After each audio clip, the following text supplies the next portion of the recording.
carp have been filmed floating and gasping on the banks of the Darling River at Menindee after the town in far west NSW was struck by another mass fish kill.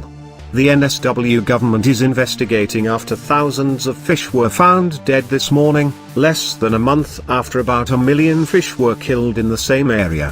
Fisheries officers from NSW's Department of Primary Industries, DPI, are on their way to the river to confirm the number of fish killed. Large numbers of bony bream and a smaller number of other species have perished, according to the DPI. Video shows the grim scene that greeted locals this morning of exhausted fish gasping on the water's surface. Water Minister Neil Blair said there had also been reports some macquarie perch were involved, but no confirmation Murray cod had perished. The weather conditions had been similar to early January, when the first mass fish kill occurred, Mr. Blair added. Unfortunately, we're expecting the conditions to potentially continue to deteriorate, he said. Cleanup crews were due to begin work this afternoon, he said. Menindee gathered worldwide attention after the last fish kill. It followed a smaller kill at the end of 2018. Those two kills were the result of a blue-green algae bloom which stripped the water of oxygen, suffocating the fish. Algae blooms can worsen during severe temperature change and rain.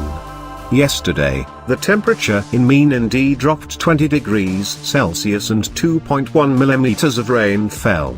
The Central Darling Shire Council has deployed a cleanup operator who is also tasked with reporting on the fish. There will be none left. Federal opposition leader Bill Shorten said the latest kill proved there was the makings of an ecological disaster in Australia's most important river system.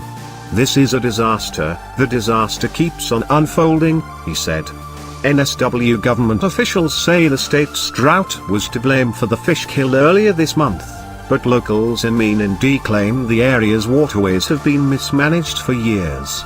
They said these fish kills proved their worst fears about the emptying of the Menindee lakes in 2014 and 2017. Menindee Tourism Association President Rob Gregory said the event was tragic. What we are seeing is probably the last lot of fish that are here now, he said. There will be none left. Mr. Gregory said it was disappointing the Prime Minister or Federal Environment Minister had not visited the area. It would be nice for them to see it with their own eyes, instead of looking through the lens of the camera, he said.